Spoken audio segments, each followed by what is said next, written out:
Ils cherchent à nous décourager. Parce que, vous savez, récemment, on a parlé justement de Unam Sanctam. Qu'est-ce que ça veut dire? Tu vois, les certificats de naissance qui montrent que nous sommes la propriété de l'État qui gère la possession du Vatican. Okay, parce que le Vatican avait décidé que nous sommes tous sa propriété et il a laissé un trust de gestion de sa propriété aux États.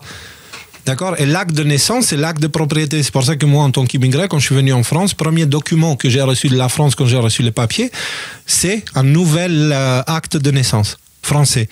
Ce qui veut dire j'ai changé un nouvel acte de naissance, comme si j'étais né à nouveau. Tu vois ce que je veux dire? Et donc, ça veut dire j'ai changé de propriétaire, aussi simple que ça. Et l'acte de naissance, on avait mis l'hypothèse que ça pourrait être la marque de la bête, parce que c'est vrai, si tu n'as pas d'acte de naissance, tu n'as aucun document, aucun compte bancaire, rien, tu ne peux pas acheter, pas vendre, pas posséder quoi que ce soit. Parce qu'aux yeux de l'État, tu ne peux pas l'avoir.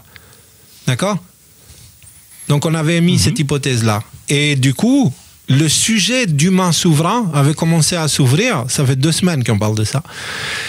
Et ben, dans cette période où la chute de Babylone devient de plus en plus évidente, beaucoup cherchent à s'en échapper en changeant de vie. Cela ne plaît pas à ceux qui tirent les ficelles, qui poussent un narratif pour combattre les plus courageux. Que vous inspirent ces titres dans les médias?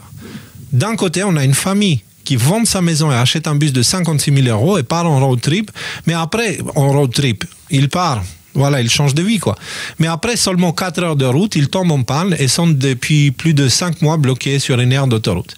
Donc, conclusion, voilà, c'est galère. Si vous... Voilà, ne le faites pas parce que ça peut arriver, des galères, et puis oh là là, c'est triste et tout. Moi, si ça peut vous rassurer, je connais une chier de gens, une tonne de personnes, vraiment plein de gens qui ont changé leur vie et que ça s'est très bien passé pour eux. Jusqu'à là, je ne connais pas d'exemple négatif de personnes qui ont dit « Ok, on va tout vendre, on va prendre la voiture, on va faire machin, blablabla. » Et voilà, les personnes qui arrivent au point où ils doivent faire ce processus parce qu'ils l'estiment vraiment indispensable pour leur bien-être, et ils s'adapteront sans problème à peu importe la difficulté qui se manifeste. Et si, enfin, je n'ai pas envie de juger ces personnes-là, mais il y a quelque chose qu'ils ont mal géré, et puis... Voilà, ce n'est pas l'exemple qu'on devrait garder comme exemple dans nos têtes, tout comme on ne devrait pas garder l'exemple du film Into the Wild par rapport à ce qui se passe si on va aller vivre dans la nature. On peut vivre dans la nature, c'est juste on doit être équipé de certaines connaissances. Okay, on va voir la nécessité de tout ça très bientôt. Mais l'autre nouvelle, le Parisien nous dit explosif, recette du TATP et refus de l'autorité d'État, un être souverain mis en examen pour terrorisme. Oh, un être souverain. Vous savez, ceux qui ne contractent pas. Se revendiquant de cette mouvance complotiste de anti-État, donc déjà, être un humain souverain, ce serait complotiste et anti-État. Bon, d'une certaine façon, ça l'est. Hein. Cet homme de 40 ans avait été contrôlé fortuitement dans les Vosges le 8 janvier. Après la découverte d'explosifs et d'armes, il a été placé en garde à vue à la sous-direction antiterroriste avec sa compagne avant d'être écroué dimanche. Donc, encore une fois, pour moi, ce sont des articles d'intimidation, tout ça. Tout comme ils avaient dit à l'époque, s'il y a une révolution qui se passe en France et des gens vont à l'Élysée... que nous, ADNM, on va être tenus pour responsables et machin truc. Ce sont des articles d'intimidation. D'accord? Je ne vais pas dire ce que j'ai dans la tête pour l'avenir, mais je peux vous dire que je n'ignore pas du tout le fait de ce que représente l'acte de naissance. Ok? Et on chauffe cette maison avec du feu.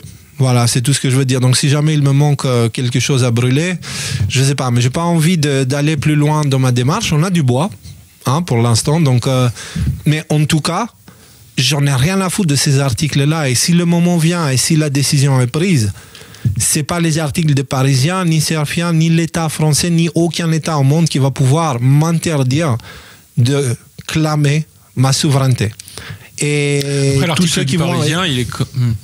L'article du Parisien, il est plus pour, je pense, enfin moi comme je comprends, s'adresser aux gens qui sont encore devant LCI et BFM et pour dire, regardez, les gens qui se revendiquent humains souverains sont des terroristes, ils ont des explosifs, ils ont des armes à feu. C'est pas parce qu'ils se revendiquaient humains souverains qu'on l'a mis en prison. Il y avait cette nana là de One Nation là qui avait été mise en prison. Elle était un peu dans le même dans la même démarche. Après, c'est un truc et on en a déjà parlé. Si tu veux te couper et de couper tous les liens de l'État, eh ben ça veut dire que tu coupes tous les liens de l'État. C'est une intégralité. C'est pas genre je prends ce qui me plaît et je le garde et puis le reste je le vire. Et c'est justement l'Apocalypse quantique parle exactement de ça. ok, mais sous un autre angle. Mais oui, si vous utilisez quoi que ce soit, rendez à César ce qui est à César. Simple. Le Christ l'a dit, faisons-le. C'est pas compliqué. Rendez à César ce qui est à César. Sinon, vous êtes endetté à César et bah, ça fait un problème, quoi. Ça pose un problème. Donc, voilà.